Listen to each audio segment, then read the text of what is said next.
자, 로마서 14장 말씀 이어가고 있습니다. 생활편 이어가다 보니까 삶에 대한 이야기가 계속 나오고, 특별히 이제 삶에 대한 이야기 중에서도 이 로마서에 있는 말씀들은 교회 공동체 내에서의 어떤 성도에 관한 이야기가 참 많이 나와요. 그래서 우리한테 직접적으로 적용되는 것들이 많습니다. 우리가 지난주까지 아디아포라 문제를 계속해서 다뤘잖아요. 아디아포라 문제, 별로 중요하지 않은 문제인데 이게 사람들한테 걸림돌도 되고 꺼리낌도 되고 문제도 되고 또 때로는 싸움거리도 되는 그런 문제. 그렇지만 성경은 우리에게 말합니다. 아디아포라 그 문제가 집중될 게 아니라 그 문제 속에 담겨진 하나님의 뜻을 볼 줄 알아야 되고, 그렇기 때문에 우리가 정말 하나님께서 기뻐하시는 일을 해야 된다. 하나님이 기뻐하시는 일이 뭘까? 17절 말씀이죠. 우리가 복습을 해본다면 하나님의 나라는 먹는 것과 마시는 것이 아니요 오직 성령 안에 있는 의와 평강과 희락이라. 그러니까 즉 이 의와 평강과 희락을 주 안에서 이루고자 하는 사람, 그 사람이 되어야 한다라는 이야기입니다. 자, 연결해서 18절 말씀으로 우리가 가죠. 이로써 그리스도를 섬기는 자는 하나님을 기쁘시게 하며 사람에게도 칭찬을 받느니라. 자, 이로써는 앞에 이 구절을 받는 거예요. 그냥 이로써 그래서 연결되는 게 아니라 앞에 구절의 결과로서 이런 뜻이에요. 그럼 앞에 구절 어떤 것을 받는 거냐? 이제 가까운 데 찾아보면 되죠. 그런데 가까운 데 17절 말씀이 가까워요. 자, 이 얘기는 뭐냐면 하나님의 나라는 먹는 것과 마시는 것이 아니요 오직 성령 안에 있는 의와 평강과 희락인데, 이것 때문에 이것으로써 이렇게 이어지는 겁니다. 그래서 이것 때문에 의와 평강과 희락, 이것 때문에 어떤 일이 벌어지느냐? 그리스도를 섬기는 자는, 즉 의와 평강과 희락을 이루는 그것을 통해, 그래서 그리스도를 섬기는 자는 어떻게 되느냐? 하나님을 기쁘시게 하며 사람에게도 칭찬을 받느니라. 자, 두 가지 결과가 나오죠. 그리스도 안에서 성령 안에 있는 의와 평강과 희락을 이루는 것, 이것이 우리 크리스찬의 모습인데, 이것을 이루는 사람, 이것으로 그리스도를 섬기는 사람, 이 그리스도를 섬기는 자는 하나님을 기쁘시게 하는 자다. 그리고 더 나아가 사람에게도 칭찬을 받는 사람이다. 결국 우리가 신앙생활의 핵심을 하나님을 기쁘시게 하든, 그러니까 하나님이 기뻐하시는 삶을 살아야 되잖아요. 그러니까 하나님이 기뻐하시는 삶이라는 게 뭐냐? 이렇게 물었을 때 여기서 우리가 답을 찾을 수 있는 거죠. 그 하나님이 기뻐하시는 삶의 근본적인 핵심이 뭡니까? 그것은 바로 그리스도를 섬기는 자. 근데 어떻게 섬기냐? 그리스도를 섬긴다는 게 뭐냐? 그게 성령 안에 있는 의와 평강과 희락을 이루는 것이다. 이렇게 말하는 거죠. 그러니까 우리가 신앙생활을 하면서 내가 내 이기적인 어떤 욕망과 내 욕심을 위한 어떤 섬김 있을 수 있죠. 근데 이것은 하나님을 기쁘시게 못한다는 거예요. 이것이 정말로 하나님을 기쁘시게 해서 하나님으로 하여금 우리의 삶이 하나님의 마음에 합한 삶으로 연결되지 못한다는 거죠. 그럼 이것이 우리에게 어떤 영향력을 줘야 되냐? 다시 말씀을 드리자면 정말 그리스도를 섬기는 것이 돼야 되는데, 이 그리스도를 섬기는 것 속에서 의와 평강과 희락이 우리 안에 맺어지는 것을 말하는 겁니다. 그러니까 이것이 굉장히 또 중요한 우리의 신앙적 목표가 될 겁니다. 그리고 더 나아가 사람들에게도 칭찬을 받느니라. 그렇다는 거죠. 사람들에게도 칭찬을 받는다. 사람들도 이런 사람을 좋아한다는 거죠. 분열과 갈등을 일으키는 사람 누가 좋아합니까? 싸움을 일으키는 사람 누가 좋아합니까? 그 별로 그런 사람들이 박수 받지 못해요. 오히려 사람들이 진심으로 따르고 좋아하는 사람은 평강과 희락과 기쁨을 이루는 사람이에요. 의를 이루는 사람이다. 자, 그럼 정리를 해볼게요. 하나님도 기뻐하시고 사람도 좋아하는 그런 사람이 되기 위해서 우리는 어떻게 해야 되냐? 그리스도를 섬겨야 되는데 그리스도를 섬긴다는 것은 뭐냐? 성령 안에 있는 의와 평강과 희락을 우리의 삶에 가져오는 것을 말합니다. 자, 열심히 우리가 팔찌 끼고 지내보셨죠? 벌써 옮기신 분들 계시죠? 예, 뭐 괜찮습니다. 될 때까지 하면 되죠. 우리는 훈련하는 게 목적이지. 이거 뭐 일주일, 3주 동안 아주 너무 잘 지켜서 이거 빼고 나서 바로 불평을 토해내는 게 목적이 아니잖아요. 쉽지 않잖아요. 쉽지 않지만 나름대로 여러분들이 의식을 할 수는 있었으리라 생각을 해요. 자, 다시 주일날도 얘기했지만 이 훈련의 아주 중요한 목적 중에 하나는 처음에 의식하지 않고 불평하다가 나중에는 의식하는 상태에서 불평하는 걸 발견하게 되고, 그러다가 의식하면 불평 안 하는 단계에서 나중에는 의식하지 않아도 불평하지 않는 단계로 나아가는 걸 말합니다. 이게 총 4단계가 진행이 되는 거예요, 우리 삶에서. 자, 그럼 여러분들이 어떤 삶을 이루어야 될까 다시 한번 좀 생각해 봤으면 좋겠어요. 공동체 안에 사랑하고 화평과 희락을 만들어가는 거, 이게 우리들에게만 있는 게 아니라 하나님의 마음을 기쁘시게 한다라는 겁니다. 자, 그러면 19절 말씀으로 가죠. 그럼 우리가 어떤 일에 더욱 힘써야 되냐? 19절 우리 같이 한번 읽어볼까요? 준비됐나요? 시작. 우리가 화평의 일과 서로 덕을 세우는 일을 힘쓰나니 그랬습니다. 자, 그러므로 하나님이 기뻐하시고 사람들한테도 칭찬받는데, 그러므로 우리는 뭘 해야 되냐? 화평의 일을 해야 된다. 화평이라는 게 뭡니까? 평화를 이루는 거죠. 그리고 또 덕을 세우는 일에 힘써야 된다. 구체적으로 좀 얘기해 볼게요. 화평의 일이라는 것은 이게 어떤 면에서는 굉장히 초대교회, 그리고 성경에 많이 나오는 얘기예요. 타테스 에이레네스라는 단어인데, 에이레네라는 단어가 원래 평강, 평화, 화평 이런 뜻입니다. 근데 이 두 가지가 있어요. 의미가. 개인적으로는 내 마음이 좀 평안한 거예요.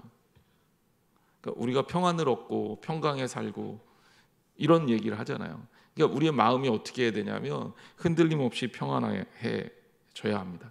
하나님 믿는 사람들은 어려운 일이 있다 할지라도 마음 가운데 평안함이 있을 수 있잖아요. 왜냐하면 하나님이 바로 내 아버지시기 때문에, 내 모든 삶에 있어서 주님께서 주관해 주시는 삶이 있기 때문에 당연히 그 가운데 우리는 평화를 누릴 수가 있죠. 이런 측면에서의 개인적 평안이 있을 수 있어요. 또 하나는 뭐냐면 공동체적 평화예요. 지속적으로 반복하지만 갈등을 만들어내고 싸움을 만드는 사람은 좋은 신앙생활을 하는 것이라 볼 수 없습니다. 하나님께서 기뻐하시는 삶을 살 수가 없어요. 그러니까 말과 행동에 우리가 굉장히 조심해야 돼요. 이것도 역시 비슷한 과정이 있는 것 같아요. 신앙생활 할 때 처음에 내 삶을 이렇게 돌아보죠. 내 삶을 살펴보고 내 삶을 이렇게 살펴봤을 때 처음에 발견하게 되는 나 자신의 모습은 뭐냐면, 야, 참 모자란 게 많구나라는 것일 거예요. 어떤 훈련을 할 때, 어떤 문제를 해결할 때 문제를 발견하는 작업은 굉장히 중요한 겁니다. 그러니까 우리들이 그 작업을 해야 돼요. 내 삶에 무엇이 문제인지, 어떤 부분에서 실수가 나오는지를 체크하라는 거죠. 자, 그 다음에 어떻게 해야 됩니까? 고쳐야죠. 그래야 하나님께서 기뻐하시는 삶으로 나아갈 수 있잖아요.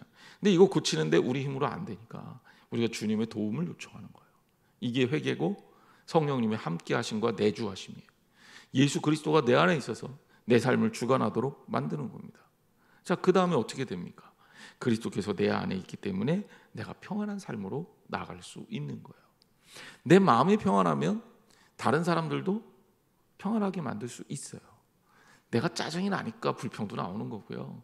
내 마음이 전쟁터니까 다른 사람들이 안 좋게도 보이는 거죠.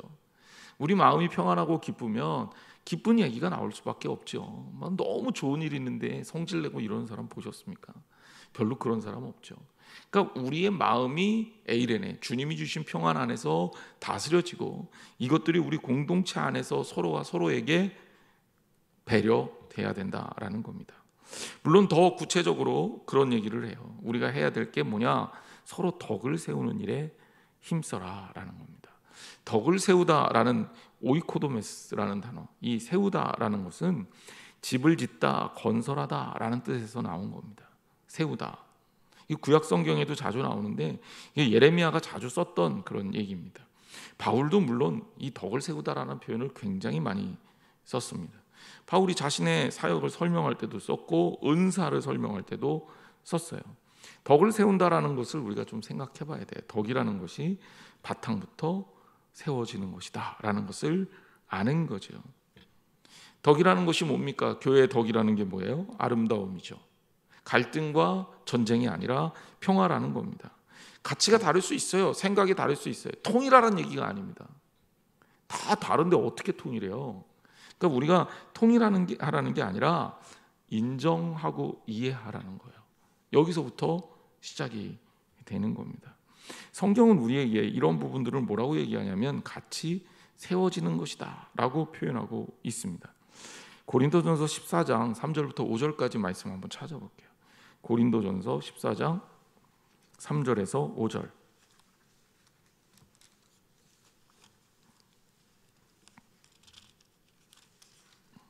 고린도전서 14장 3절에서 5절.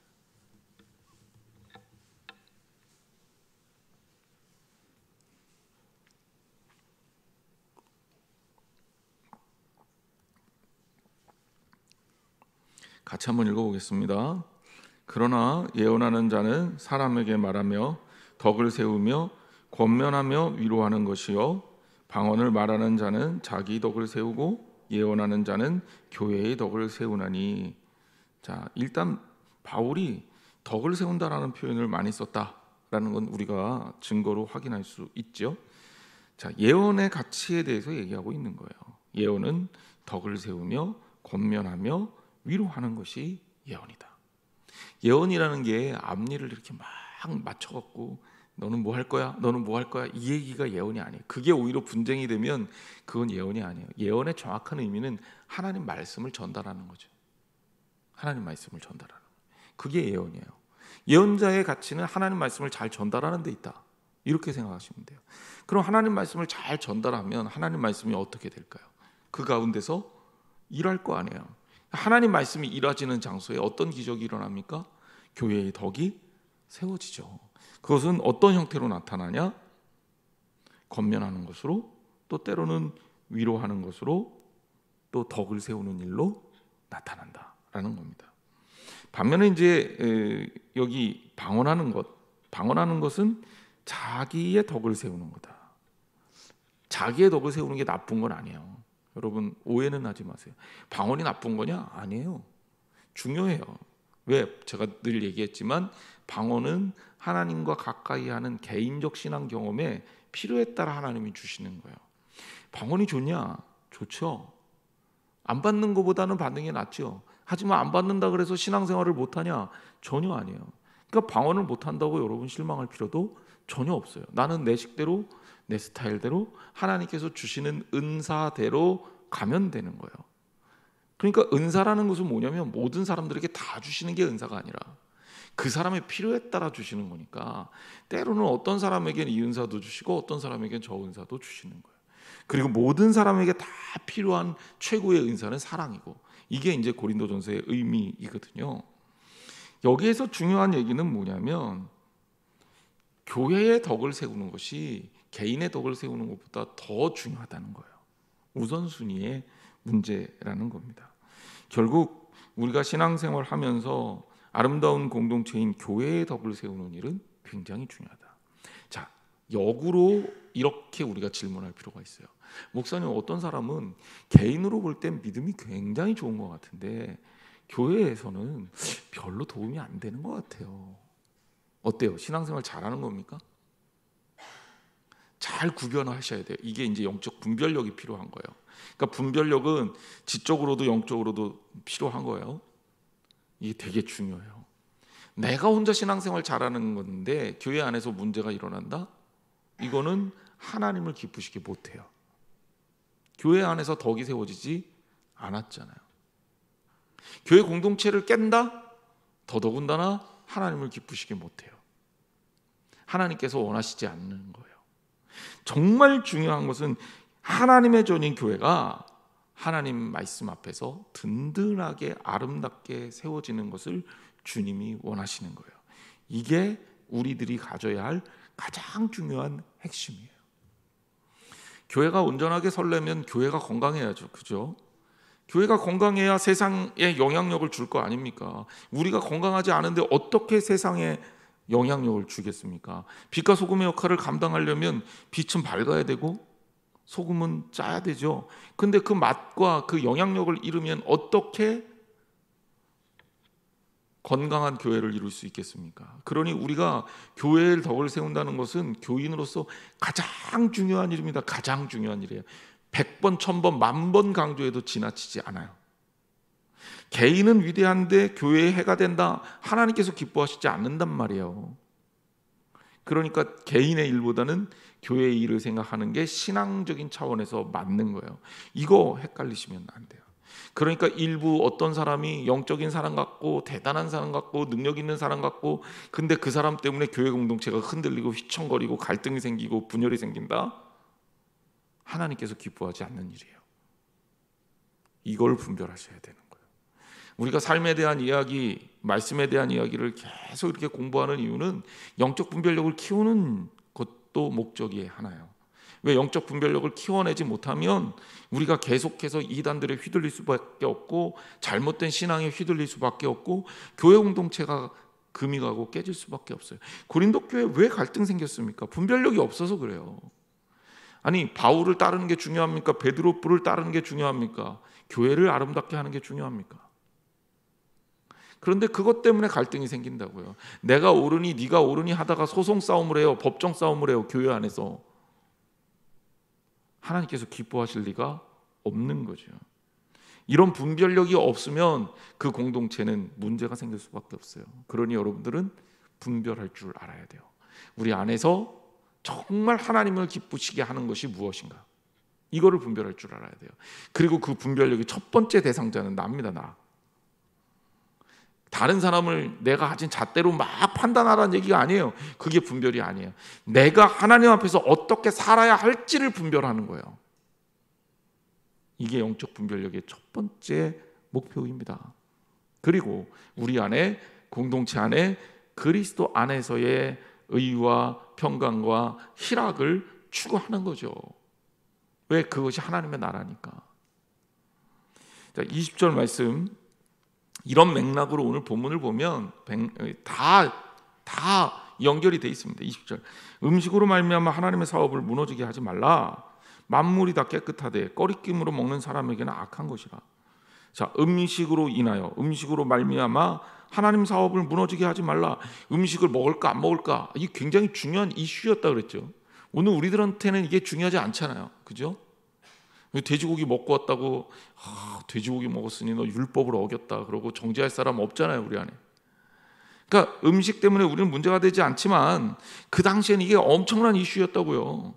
그래서 이것 때문에 하나님 사업을 무너지게 하지 마라. 음식이 중요한 게 아니라 뭐가 중요한 거예요? 하나님 사업이 중요한 겁니다. 만물이 다 깨끗해. 하나님이 주신 거 다 깨끗해. 하지만 뭐가 문제예요? 꺼리낌으로 먹는 사람이 문제인 거예요.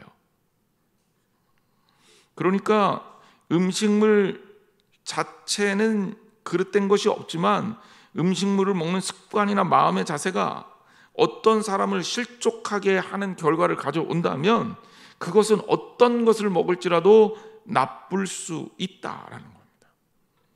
자, 중요한 것 얘기할게요. 음식의 문제가 아니라 사랑의 문제예요. 사랑과 배려의 문제입니다. 조셉 플래처라는 이 상황윤리라는 이 윤리학 분야를 만든 그런 아주 유명한 학자가 있습니다. 되게 너무 무리하게 상황윤리를 설파하다 보니까 문제가 좀 생기기는 했는데, 그분이 생각한 조셉 플래처가 생각한 굉장히 중요한 개념이 성경적이고 신앙적인 개념이 있어요. 바로 그것은 가장 중요한 원칙은 사랑이다라는 거예요. 우리의 삶에 가장 중요한 율법도 사랑이다라는 거예요. 예를 들어볼게요. 오늘 이제 우리가 공부하는 말씀 듣는 이 내용과 크게 다르지 않아요. 세상의 윤리는 크게 두 가지 형태가 있습니다. 첫 번째는 뭐냐면 율법주의예요. 율법주의라는 건 뭐예요? 법에서 정했으니까 이 법에 맞으면 선한 거고 법에서 틀린 거는 악한 거다. 이렇게 구별을 하는 방법이에요. 자, 이 당시에도 율법주의자들이 있었던 거잖아요. 이 음식은 율법에 이렇게 정해져 있으니까 먹으면 안 돼. 먹으면 안 되니까 너 이거 어겼어? 그리고 정죄한 거죠. 이 율법주의자들의 전형적인 태도입니다. 그래서 굉장히 율법주의자들한테 뭐가 중요하냐면 법이냐, 합법적이냐, 혹은 불법이냐, 이게 중요해요. 즉 분명히 우리 기준으로 율법이 아닌 기준으로 사람들 상식적인 기준으로 저거 잘못됐는데 그냥 법의 저촉을 받지 않으면 꺼리낌 없이 해요. 이게 율법주의자인 거죠. 예를 들자면 우리가 이제 친환경 소재를 써야 되고 일회용품 좀 자제해야 되고 이런 것들을 우리가 좀 나름대로 이제 생각하고 있잖아요. 근데 지금은 아직 법으로 제정이 안 됐어요. 그렇죠? 그러니까 법으로 제정이 되지 않은 상황에서는 뭐 문제가 될 게 없다. 꺼리낌 없이 할 수 있는 거죠. 율법주의자들의 기준은 유일한 법이 뭐예요? 율법이니까. 그래서 그들은 율법에 어떤 것들이 담겨 있는지에 관심이 있고 그리고 그것에 맞춰서 살려고 합니다. 이것과 반대되는 사람들이 있죠. 무율법주의자들이에요. 아니 인간에게는 기본적으로 가지고 있는 뭐가 있어요? 양심도 있고 판단할 수 있는 상식이라는 것도 있고 그리고 이성이라는 것도 있는데 이게 다 비슷한 얘기지만 조금씩 다른 거예요. 아니 뭐 굳이 율법이 필요해. 그냥 우리끼리 다 아름아름 우리 살던 대로 판단해서 살면 되지. 이게 말로는 되게 좋아 보이는데 꼭 그렇지만은 않은 게 율법이 없는 법이 없는 그런 시대를 생각해 보세요. 굉장히 위태롭고 굉장히 위험합니다. 그래서 이 무율법주의자들은 율법의 제한을 안 받겠다 이렇게 주장하는 사람들이에요.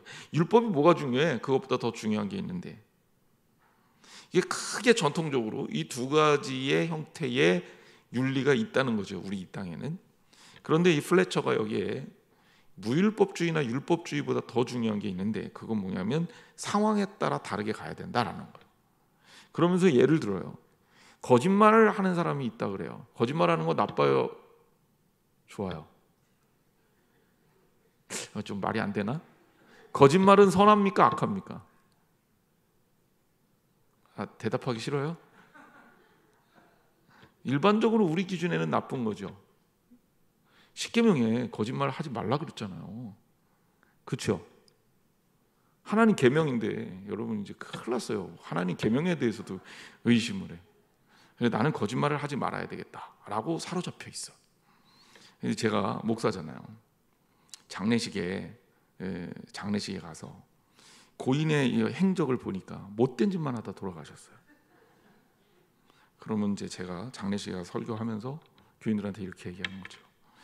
고인 누구누구 성도는 일생 동안 교회에 10번도 안 나왔고 하는 짓은 가족들에게 민폐만 끼쳤으며 그리고 정말 사회에 해악이 되는 삶을 살다가 돌아가셨습니다. 반드시 지옥 갈 확률이 99.9%. 거짓말 아닌데 그러면 장례식장이 어떻게 될까요? 그렇죠. 예. 그래서 미국 속담에 이런 얘기가 있어요. 당신의 목사를 장례식장에서 거짓말쟁이로 만들지 마라. 거짓말 할 수밖에 없잖아요.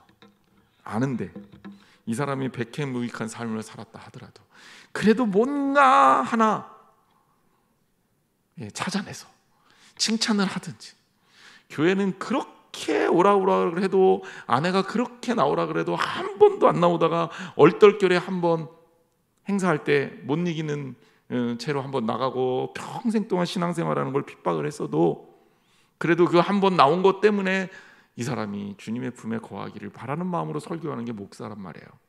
저는 거짓말한 거죠. 어때요? 저 크게 잘못한 건가요? 플래처가 상황에서 설명하는 건 이런 겁니다. 거짓말이라는 게 상황에 따라 맞을 수도 있고 틀릴 수도 있다. 너무 과격하게 가면 이게 상황에 따라 그럼 뭐가 맞냐? 그러면 상황을 어떻게 해석할 거냐? 이거 가지고 또 싸움이 일어나니까 비판을 받긴 받아요. 근데 이 사람이 한 아주 이 사람이 쓴 이 상황윤리라는 책에 굉장히 제 마음에 와닿았던 하나의 구절이 있었는데, 그건 뭐냐면 모든 원칙 중에 가장 최고의 원칙은 사랑이고 가장 유일한 원리는 사랑이다라는 거예요. 저는 이 말이, 물론 이걸 광범위하게 적용하는 건 굉장히 어렵지만 신앙인들에게 반드시 필요한 생각 그리고 핵심이라고 생각해요. 거짓말이 옳으냐 틀리냐, 우리의 삶의 상황이 어떻게 되느냐, 율법주의 무율법 설명은 다 드렸지만 이거 다 집어치우고, 중요한 건 뭐냐면 우리가 어떤 목적에서 어떤 생각으로 어떻게 행했느냐, 그리고 무엇을 추구했느냐가 중요하다는 거죠.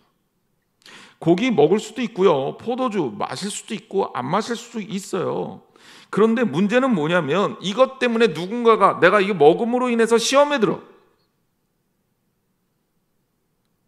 그것 때문에 누군가가 나 오늘 하나님 믿으러 왔는데 하나님을 믿는 일에 어떤 낙담을 해. 여러분, 그러면 이거 잘한 겁니까 못한 겁니까? 나는 내 양심에 꺼리낌 없이 살았어, 나는 내 뜻대로 한 거야, 야 이 뭐 먹는 게 뭐가 중요해 라고 얘기 당당하게 하지만 누군가가 이것 때문에 실족한다면 바울은 그것은 잘못된 거라는 거예요. 왜? 음식 먹는 게 문제가 아니라 뭐에 위배된 거예요? 사랑해야 한다는 그 법칙에 위배된 거예요. 그게 여러분들 신앙생활할 때, 특별히 이 공동체 믿음 안에서 교회 생활을 할 때 가장 중요하게 생각해야 될 게 이거예요. 행동할 때 우리가 때로는 마음에서 욱하고 올라올 때도 있지만 그래도 그렇게 하지 않는 이유가 뭐예요? 나의 이 모습 때문에 누군가가 상처를 받는다면 하나님이 기뻐하지 않으실 거다. 뭐 어떤 사람들은 그걸 외식하는 거라고 얘기할 수도 있어요. 근데 외식은요, 나를 드러내기 위해서 하는 게 외식이에요. 외식이라는 건 이런 거예요. 우리나라 양반들 기준으로 따지면 집에 먹을 게 하나도 없는데 마치 고기 잔뜩 먹은 것처럼, 나 이렇게 잘났어 이렇게 나타내려고 이쑤시개 가지고 고기 먹은 것처럼 티내고 다니면 그게야말로 외식이죠.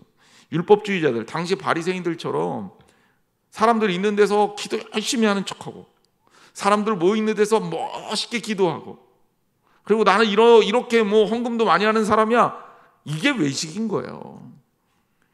아니고요, 내가 사랑하기 위해서 하나님의 뜻을 이루기 위해서 절제하고 배려하고, 이거는 외식이 아닌 거예요. 그러니까 외식의 의미를 여러분들이 혼동하지 마세요. 그냥 있는 그대로 산다고 해서 잘 사는 게 아닙니다. 내가 하고 싶은 대로 꺼리낌 없이 산다 그래서 잘 사는 게 아니에요. 난 내 마음대로 내 뜻대로 이거 내가 생각할 게 옳은 거야, 그러니까 난 할 거야, 이게 교회 공동체 안에서 좋은 거냐? 꼭 그렇지 않아요. 왜냐하면 배려하고 사랑하는 일을 하지 못했기 때문에 그래요. 우리 공동체의 가장 중요한 핵심적인 원칙은 뭐여야 되냐면 사랑하는 거가 돼야 돼요. 사랑하는 거.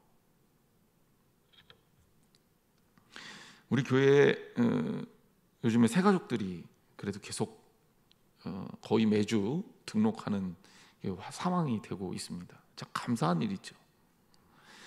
제가 목회자로서 제일 이제 걱정이 되는 것은 어떻게 저들이 정착을 잘할 수 있을까, 신앙생활을 행복하게 할 수 있을까, 이런 고민인 거예요. 그런데 목사가 열심히 혼자 잘 한다고 그게 다 되냐? 그렇지 않아요. 교인들이 도와줘야 돼요. 영혼 살리는 일이잖아요. 한 영혼 한 영혼 살리고 하나님 나라를 세워가는 일이잖아요. 이건 내 일이 아니다 라고 생각하지 말고 여러분 한 사람 한 사람이 그런 일들에 대해서 배려하고 사랑해야 됩니다. 제 친구가 어느 날 기도원에 갔다 와서 나는 기도원 절대 안 갈 거야, 신학생 때. 그런 얘기를 하는 거예요. 그래서 왜 그러냐, 너는 되게 기도도 열심히 하고 그런 데 가는 거 좋아했잖아. 내가 이렇게 물어봤더니 아직도 선명하게 기억이 나는데 오산리 기도원인가 할렐루야 기도원인가 내가 헷갈리는데 오산리 기도원 같아요. 기도의 집회에 참석하고 정말 뜨겁게 기도하고 딱 나왔는데 자, 버스를 탄 거죠. 버스를. 그랬더니 버스에 탔는데 기도하고 그렇게 은혜 받고 눈물 흘리고 그랬던 분이 갑자기 버스 자리 쟁탈전이 벌어진 거예요. 그 안에서. 그러면서 막 자리를 맡아놓고 뭐 여자리 이 자리 내 자리다, 이 자리는 너 자리다, 그리고 누구는 못 앉게 하고 막 그러면서 왁자지껄하면서 다툼이 일어난 걸 보면서 시험을 받은 거죠. 야, 이게 진짜 기독교인의 모습입니까? 여러분 어떻게 생각하세요? 기도원이 잘못했나요? 기도원에서 기도한 게 잘못인가요? 잘못 아니에요. 그분들이 기도원 가서 그러면 하나님 나 이렇게 내 맘대로 내 뜻대로 내 이기심대로 그렇게 살겠습니다라고 기도한 거 아니잖아요. 물론 이제 뭐 하나님 어려우니까 축복해 주세요 이런 기도 했지만 꼭 그런 기도만 한 건 아닐 거 아니에요. 그러면 기도하고 나오는 사람들의 마음이 어때야 돼요? 배려하고 사랑하고 은혜 가득 차갖고 나는 좀 힘들어도 다른 사람이 앉을 수 있도록 해주고 해야 되잖아요. 적어도 그렇게까지는 안 한다 하더라도 싸우고 이러는 건 아니잖아요.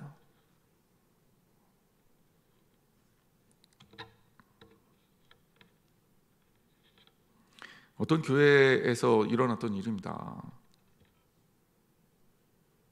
부모들이 너는 우리 교회 나오지 마. 너는 다른 교회 가. 이러면서 자녀들을 다 다른 교회 보냈어요. 그 교회 갔더니 젊은 사람들이 없어요. 그 나중에 제가 물어봤더니 교회 안에서 갈등이 생겼고 교인들끼리 싸우는 모습이 보여졌고 거기에 수많은 교인들이 상처를 받았는데 다니던 교회를 그냥 안 다닐 수 없으니까 자신은 그냥 나오지만 별로 좋지 않은 교회이니 자녀들은 다 다른 교회로 보냈다는 거예요. 젊은 사람들이 없는 교회가 됐어요. 미래가 있겠어요? 없겠어요? 여러분, 우리가 추구해야 될 것 가장 중요한 게 뭐냐면 사랑이에요. 공동체 안에서 이루어야 될 것은 바로 배려고 사랑이에요. 나보다 믿음이 연약한 사람, 우리 교회 왔는데 적응하기 어색하고 힘든 사람, 이런 사람들이 배려가 되어져야 합니다. 그게 없는 교회는 확장성이 떨어질 수밖에 없어요. 나 신앙생활 잘하는 것도 중요하지만 그리스도 안에서 사랑하는 일은 무엇보다도 중요합니다. 잊지 마시기를 주님의 이름으로 축원합니다. 또 하나의 기준이 오늘 본문에 나와요. 로마서 14장 22절에서 23절입니다. 같이 읽겠어요. 시작. 내게 있는 믿음을 하나님 앞에서 스스로 가지고 있으라. 자기가 옳다 하는 바는 자로 자기를 정죄하지 아니하는 자는 복이 있도다. 의심하고 먹는 자는 정죄되었나니 이는 믿음을 따라 하지 아니하였기 때문이라. 믿음을 따라 하지 아니하는 것은 다 죄니라. 아멘. 그냥 이 본문은 통으로 제가 한 번에 설명을 드릴게요. 조금 말을 복잡하게 써놨는데 중요한 것은 뭐냐면 하나님을 믿는 그 온전한 믿음에 따라서 판단하고 행동하라는 거예요. 그리고 그 믿음에 의해서 판단되고 행동되는 것 아니면 그것은 죄가 될 수밖에 없다라는 겁니다. 그래서 바울은 여기에서 먹는 것, 이것들이 왜 문제가 되냐면 믿음을 따라 하지 아니했기 때문이다라고 설명을 합니다. 그래서 내적 자유가 완벽한 확신이 내가 이거 먹어도 될까? 내가 이거 먹어도 해도 되나? 라는 확신이 없는 상태에서 거리끼는데 그것을 했다면 하나님께서 기뻐하지 않는다는 거예요. 그러면 우리는 두 가지의 기준을, 신앙생활에서 두 가지의 기준을 제가 다시 한번 여러분들한테 정리를 해드립니다. 첫째는 뭐라고요? 사랑이고, 두 번째는 믿음이에요. 그래서 이 기준을 가지고 여러분들이 행동해야 됩니다. 그래서 우리가 다른 어떤 지식, 어떤 습관, 어떤 행동, 어떤 율법 이런 것들을 다 떠나서 내가 하는 행동이 먼저 체크해야 될 게 하나님 안에 있는 믿음에 위배되는 것이 아닌가? 즉 하나님께서 기뻐하시는 신앙적 자세인가? 이걸 확인하라는 거죠. 두 번째, 그리고 그렇다 할지라도 내가 가진 행동으로 인해서 다른 사람들에게 미쳐지는 신앙적 영향력이 어떤 것인가? 이것을 확인하라는 거예요. 말이나 행동에 있어서 누군가를 한 명도 실족시키지 않고 완벽하게 살 수는 없어요. 그러면 말도 하지 말아야지 이렇게. 그럼 나도 무심코 한 말이 또 누군가에게 상처가 될 수도 있으니까 그런 것까지 할 수는 없어요. 그래서 우리의 연약함을 하나님 앞에 내어놓고 기도하는 삶이 필요한 거예요. 하지만 상처받을 걸 뻔히 알면서 함부로 막 행동한다? 이것이 교회 공동체를 깨뜨릴 걸 알면서 내 마음대로 산다? 이게 하나님이 기뻐하시는 행위가 아니라는 겁니다. 교회 내에서 일어날 수 있는 여러 가지 사소한 문제들, 이제 바울이 여기에서 음식 먹는 거, 어떤 날이 더 안식일에 대한 문제죠. 어떤 날이 더 귀하냐, 뭐 이런 문제부터 해갖고 우리들이 겪을 수 있는 이 사소한 문제들, 이걸 아디아포라 문제라고 규정하고 이것들에 대해서 바울이 쭉 얘기했는데 결국 핵심적인 내용은 뭡니까? 사랑하라는 거예요. 더 뜨겁게 다른 사람들을 사랑하고 나 자신을 주님 앞에서 신앙적으로 점검해 가라라는 겁니다. 여러분, 그게 성숙한 신앙인의 비결이에요. 여러분 안에서 더욱더 아름답고 성숙한 신앙생활을 하시는 우리들이 되기를 주님의 이름으로 축원합니다. 기도하겠습니다.